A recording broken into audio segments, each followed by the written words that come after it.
হে WhatsApp guys, কি অবস্থা সবার? কেমন আছেন সবাই? আশা করি সবাই অনেক ভালো আছেন। চলে আসলাম আবারও ব্র্যান্ড নিউ একটা ভিডিওতে। আজকের ভিডিওটি নতুন পুরাতন সবার জন্য খুবই ইম্পর্টেন্ট হতে যাচ্ছে এবং আপনারা যারা আমাদের সঙ্গে মাল্টিপ্লেয়ার খেলেন রেগুলার, তারাও অবশ্যই ভিডিওটি স্কিপ না করে সম্পূর্ণ দেখবেন, কারণ মাল্টিপ্লেয়ার খেলার জন্য আমরা আজকের ভিডিওতে একদম ব্র্যান্ড নিউ একটা ওভারভিউ শেয়ার করব। প্লাস যারা নতুন আছেন, যারা এখন পর্যন্ত বাস সিমুলেটর ইন্দোনেশিয়া গেমে বাংলাদেশি ম্যাপ এবং ট্রাফিক যুক্ত করতে পারেন নাই, তারা এই ভিডিওটি স্কিপ না করে সম্পূর্ণ দেখুন। ভিডিওতে বাড়তি কোনো কথা বলবো না, সরাসরি আমরা মেন টপিকে চলে যাচ্ছি। বিষয়টা আমরা স্টেপ বাই স্টেপ বুঝবো, তাহলে সবার জন্য সুবিধা হবে। প্রথম স্টেপে আপনাদের ফোনটা চেক করবেন, আপনার ফোনে গেমটা ইনস্টল করা আছে কিনা। যদি থাকে সেটাকে আনইনস্টল করে ফেলবেন। এন্ড এই যে অ্যাপ্লিকেশনটা আছে এটাকেও আপনারা ডিলিট করে দিবেন। তো আমি ডিলিট করে দিলাম, আপনাদের নতুন ভাবে দেখাবো। এবার দ্বিতীয় স্টেপে আমাদের গেম ডাউনলোড করতে হবে। সরাসরি প্লে স্টোর থেকে ডাউনলোড করলে হবে না, আমাদের গেম কিভাবে ডাউনলোড করতে হবে সেই প্রসেস আপনারা ভালোভাবে দেখেন। যদি ডাউনলোড করতে পারেন তাহলে ইনস্টল করা একদমই ইজি। তাই এই দ্বিতীয় স্টেপটা খুব গুরুত্ব সহকারে দেখতে হবে। তো ডাউনলোড করার প্রসেস হচ্ছে, আপনারা যারা ভিডিওটা ফেসবুকে দেখবেন,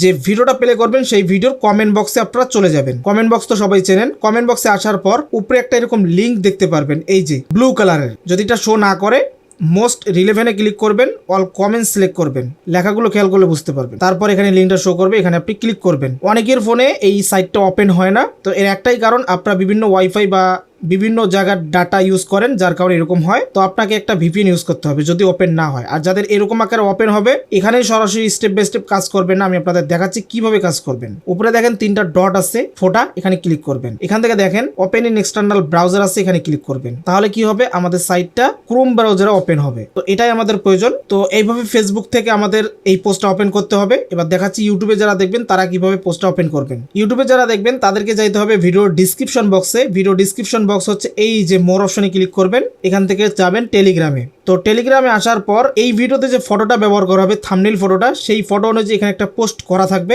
সেই পোস্টের নিচে এরকম লিঙ্ক থাকবে, ফটোর নিচে জাস্ট লিঙ্কে ক্লিক করবেন। তো এগুলো হচ্ছে আগের পোস্ট, ওপেন করে আপনাদের জাস্ট বোঝানোর জন্য দেখাইলাম, কারণ এখন আমরা ভিডিওটা আপলোডই করি নাই। তো সেম এইভাবে আর কি পোস্টটা ওপেন করতে হবে। আর যারা অন্যান্য প্ল্যাটফর্মে দেখবেন, আমাদের এফএফ গেমিং হাসান লিখলে গুগলে চলে আসবে ওয়েবসাইটটা। তো এরপর আপনারা যাবেন এই পোস্টে আসবেন, ঠিক আছে? এটা হচ্ছে আপডেট পোস্ট। এইরকম পোস্টে মানে এই পোস্টে আপনাকে আসতে হবে। প্রথমবার আসার পর এখানে দেখতে পারবেন বিভিন্ন অ্যাড আসবে, অ্যাডগুলো আপনারা ক্লোজ করবেন। তারপর এই যে ডাউনলোডটা আমি ক্লিক করবেন। আপনাদের কিন্তু প্রথম অবস্থায় এখানে যখন ডাউনলোডে ক্লিক করবেন এরকম পেজ আসবে না, অন্য একটা পেজ যাবে। এখানে ক্লিক করার সাথে সাথে অন্য একটা পেজে নিয়ে যাবে। জাস্ট এভাবে যদি অন্য পেজে নিয়ে যায়, ধরুন এটা অন্য পেজ, জাস্ট এভাবে ব্যাক করে আবার ক্লিক করবেন, তাহলে এই পেজে আসবে। এই পেজে আসার পর সেম এই 4টা অপশন আপনাকে কমপ্লিট করতে হবে। তো ফার্স্টে এখানে একবার ক্লিক করবেন। এখানে ক্লিক করার সাথে সাথে অ্যাডে নিয়ে যাবে, অ্যাডটা দেখে ব্যাক করবেন। সরাসরি এরকম একটা চ্যানেলে আসছে, এটাকে আপনার সাবস্ক্রাইব করে আসবেন। তারপর এইভাবে ব্যাক আসবেন, এটা কমপ্লিট হয়ে যাবে। এরপর এখানে যাবেন, ফেসবুক পেজে ফলো দিবেন, তা নাহলে কিন্তু এটা আনলক হবে না। এরপর যাবেন টেলিগ্রামে, জয়েন করে ফেলবেন। তারপর যাবেন এখান থেকে ফেসবুক অফিসিয়াল, এটাতেও আপনারা ফলো দিয়ে দিবেন। তো এই 4টা কমপ্লিট করার পর রেডি টু আনলকে ক্লিক করবেন, ডাউনলোড নাও ক্লিক করবেন। এরপর নিচের দিকে আমরা যাব, এখানে দেখেন কয়েকটা ডাউনলোড অপশন আছে। প্রথম হচ্ছে এমটি ম্যানেজার, যাদের জেটার ক্যাবের অ্যাপস কাজ করবে না তাদের জন্য এমটি ম্যানেজার কাজ করবে। তো যদি সেট আপ করার ক্ষেত্রে জেটার ক্যাবের প্রবলেম হয়, তখন আমরা এই অ্যাপ্লিকেশনে ডাউনলোড করব, ঠিক আছে? তো এখন দেখেন এখানে 2 নম্বরে আছে ডাউনলোড বাসিট এপিকে, তারপরে আছে ডাউনলোড হিনোওয়ানজে ওবিবি, তারপরে আছে গ্রাফিক্স মোড। তো এটা হচ্ছে নর্মাল এপিকে, এটাতে গ্রাফিক্স তেমন ভালো পাওয়া যায় না, তবে এটা সবার ফোনে সাপোর্ট করে। আর গ্রাফিক্স যে এপিকেটা আছে এটা সবার ফোনে সাপোর্ট করে না, তাই আমি এটা রেকমেন্ড করি না। তো আমরা সাধারণটাকে ইউজ করব। এখানে ক্লিক করব, প্রথমবার ক্লিক করলে অ্যাড আসবে, তারপর ব্যাক করে আবার ক্লিক করবেন। এখান থেকে এই নীল জায়গায় ক্লিক করলে এটা ডাউনলোড শুরু হয়ে যাবে। তো আমি ব্যাক করে দিচ্ছি, আমার ডাউনলোড করা আছে। মেন যেটা জিনিস ডাউনলোড করতে হবে, ডাউনলোড হিনোওয়ানজে ওবিবি, এটাতে ক্লিক করবেন। একবার ক্লিক করে একটা অ্যাড দেখে নেবেন, তারপর ব্যাক করে আবার ক্লিক করবেন। সেমভাবে ওটা ডাউনলোড করে ফেলবেন, 310 MB ফাইল। অ্যান্ড তারপরে হচ্ছে এটা ডাউনলোড স্লো হবে, এর জন্য আমি গুগল ড্রাইভ লিঙ্ক দিয়ে রাখছি। এখানে প্রথমে ক্লিক করে একটা অ্যাড দেখবেন, তারপর চেপে ধরে ওপেন নিউ ট্যাবে ক্লিক করবেন। এখান থেকে ট্যাব ওপেন করে এই ওবিবিটা ডাউনলোড করে নেবেন যদি আপনাদের এটা ডাউনলোড করতে সমস্যা হয়, ঠিক আছে? সেম ফাইলে জাস্ট 2টা ডাউনলোড বাটন আলাদা আলাদাভাবে দেওয়া আছে আপনাদের সুবিধার্থে। তো 2টা ফাইল আমার ডাউনলোড করা আছে। আমাদের ডাউনলোড স্টেপ কমপ্লিট, আমাদের দ্বিতীয় স্টেপ কমপ্লিট। এবার আমরা 3 নম্বর স্টেপে চলে যাব। গুগল প্লে স্টোর ওপেন করব, ZARC লিখে সার্চ করে এই অ্যাপ্লিকেশনটি আবার ইনস্টল করে নিচ্ছি। এটা হচ্ছে আমাদের 3 নম্বর স্টেপ। ছোট্ট অ্যাপ্লিকেশন, খুব দ্রুত ইনস্টল হয়ে যাবে। জাস্ট এটাকে ওপেন করবেন, ওকে করবেন, পারমিশন অ্যালাউ করবেন, ব্যাক করবেন, অ্যালাউ অল, ওকে। তো অ্যাপস আমাদের ওপেন হয়ে গেছে। এবার কোন ফোল্ডারে আপনার ফাইলগুলো ডাউনলোড হয়েছে সেটা আপনারা খুঁজে বের করবেন। তো অবশ্যই ডাউনলোড ফোল্ডারে থাকবে। তো আমি ডাউনলোড ফোল্ডার থেকে মুভ করে একটা ফোল্ডারে নিয়ে আসছি। এই ফোল্ডারে এই 2টা ফাইল মূলত আমরা ডাউনলোড করব। তো আবারও দেখবেন গেমে আগে থেকে গেমটা ইনস্টল করা আছে কিনা, ঠিক আছে? যদি থাকে তাহলে কিন্তু ঝামেলা হবে। তো আমাদের নাই, আমরা সরাসরি এবার এপিকেটা প্রথমে ইনস্টল করব। ওকে, গেমটা আমাদের ইনস্টল হয়ে গেছে। জাস্ট ব্যাক করব, এখান থেকে সরাসরি একবার গেমটা প্লে করব। এখানে একটা পারমিশন, দুইটা পারমিশন যাবে, দুইটাই অ্যালাউ করতে হবে, ডিনাই করবেন না। এই নিচের একদম নিচে অ্যালাউ অল, এখানে ক্লিক করবেন। এখানে কিছুক্ষণ ওয়েট করবেন, তারপর এরকম আসবে। তো এখানে আর কোনো কিছুর দরকার নেই, আপনারা জাস্ট ব্যাক করবেন। এভাবে গেমটা কিন্তু প্লে হবে না, এভাবে কেটে দিলাম। তারপর আবারও সেম আগের ফোল্ডারে আসলাম।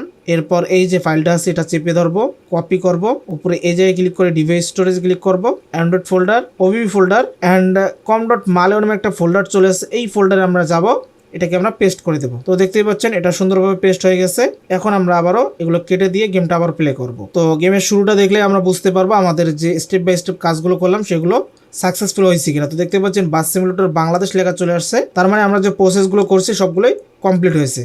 এরপর এরকম যদি আসে চুজ অপশনে ক্লিক করে ইউজ দিস ফোল্ডার অ্যালাউ করবেন। তো ফাইনালি দেখতে পাচ্ছেন আমাদের গেমটা ওপেন হয়ে গেছে। এন্ড আপনারা অনেকেই যারা আগের আছেন তারা কিন্তু ঘাবড়ায় যেতে পারেন, কারণ আমাদের শুরুতেই কিন্তু হিনোকে 1 বাসটা ছিল। তো আপনারা হয়তো ভাবতে পারেন ওটাকে আমরা রিমুভ করে দিচ্ছি, তবে না, ওটাও আছে আমাদের। তো আমরা এই ওবিবিতে অনেকগুলো কাজ করছি, যেমন এই জেট বাসটাতে ইন্ডিকেটর হেডলাইট সহ ড্যাশবোর্ডটা পরিবর্তন করে দিছি এবং ব্যাক সাইডের লাইটগুলো হিনোকে 1 মতো অ্যাড করে দিছি। তাছাড়া সবের মধ্যে ক্লিক করলে এখান থেকে শ্রীকান্তি বাসটা কিন্তু আপনারা হিনোকে 1 পাচ্ছেন। অ্যান্ড খুবই গুরুত্বপূর্ণ একটা বিষয়, আমাদের গেমটা সেট আপ তো হয়ে গেছে, তবে আমি জানি অনেকেরই ঝামেলা হবে এবং অনেকেই কমেন্ট বক্সে আসে কমেন্ট করবেন যে ভাই আমাদের গেমটা প্লে হচ্ছে না। দেখুন আমি আপনাদের একটা জিনিস দেখাই, আমি এখান থেকে চাকার একটা রিম পাল্টাই নিতেছি, ধরেন 1 নাম্বারটা নিলাম, ঠিক আছে, কাট করে নিচ্ছে এভাবে। তো এবার যে সমস্যাটা হবে আপনারা বুঝতেই পারবেন। আমি যখন এখান থেকে প্লে করব, এই যে দেখেন গেমটা কিন্তু আর এখানে প্লে হবে না। তো আপনাদের অনেকেরই এই সমস্যাটা হবে আমি জানি, এই যে দেখতে পাচ্ছেন এতটুকুই লোড হবে। তো এই সমস্যাটা আমি সমাধান করে আপনাদের দেখাই দিচ্ছি। এভাবে গেমটা কেটে দিবেন, আবারও গেমটা প্লে করবেন। তো আবারও আমরা চলে যাচ্ছি গ্যারেজে, এখান থেকে চাকার এই রিমটাকে আমরা এখান থেকে ডিফল্ট রাখবো, ঠিক আছে। এটাকে যেটা নিয়েছিলাম ওটাতে ক্লিক করব, কার্ডে ক্লিক করব, রিফান্ডে ক্লিক করব, গেট রিফান্ড। তো এটা ডিফল্ট হয়ে যাবে। এবার দেখেন আমরা গেম প্লে করে দিচ্ছি, এবার কিন্তু কোনো ঝামেলা হবে না। সেম এটা মাল্টিপ্লেয়ারও কার্যকর হবে, যখন অন্যের এরকম রিম লাগানো থাকবে তখন কিন্তু আপনাকে অনেকেই মাল্টিপ্লেয়ার ঢুকাবে না, সবারই সেম হইতে হবে, ঠিক আছে। তো এই জিনিসটা মাথায় রাখতে হবে। তো দেখতেই পাচ্ছেন আর একটা জিনিস এখানে দেয়, সেটা হচ্ছে আপনারা অনেকেই কমেন্ট করেছিলেন যে স্টিয়ারিং হুইলের যে হর্নটা সেটাকে পরিবর্তন করার জন্য হিনো 1 জন্য। তো আমরা দিয়ে দিছি, দেখতেই পাচ্ছেন আমি শোনাচ্ছি, ঠিক আছে। অ্যান্ড এই হর্নগুলো কিন্তু ঠিকঠাক আছে। তাছাড়া দেখতে পাচ্ছেন এটাতে ইন্ডিকেটার আছে। এটা ড্যাশবোর্ডটা আপনারা এভাবে একটু অ্যাডজাস্ট করে নেবেন, অ্যাডজাস্টে যাবেন, এভাবে আপনার মন মতো অ্যাডজাস্ট করে নেবেন, ঠিক আছে। এটা দিয়ে আপনারা মাল্টিপ্লেয়ার খেলতে পারবেন, প্লাস হিনো 1 বাসটা তো আছেই, সেটা দিয়ে আপনারা মাল্টিপ্লেয়ার খেলতে পারবেন। অ্যান্ড ম্যাপ কিন্তু সম্পূর্ণ বাংলাদেশে একটা ম্যাপ যুক্ত হয়ে গেছে, যেটা দেখতেই পাচ্ছেন। তাছাড়া ট্রাফিক কিন্তু ভরপুর পাবেন হিনোকে 1 ট্রাফিক, ঠিক আছে। তো যাদের এই ভিডিও দেখে সেট আপ কমপ্লিট হয়ে যাবে তারা অবশ্যই ভালো একটা কমেন্ট করবেন, এবং যাদের সেট আপ হবে না তারাও কমেন্ট করবেন, এবং একে অন্যকে আপনারা চাইলে হেল্প করতে পারেন। তো যাই হোক গাইস, এই ছিল আজকের ভিডিও। যদি ভালো অবশ্যই লাইক কমেন্ট করবেন, যারা এখনো চ্যানেলটাকে সাবস্ক্রাইব করেন অবশ্যই করে দিবেন। তো সবাই ভালো থাকবেন, সুস্থ থাকবেন, আল্লাহ হাফেজ।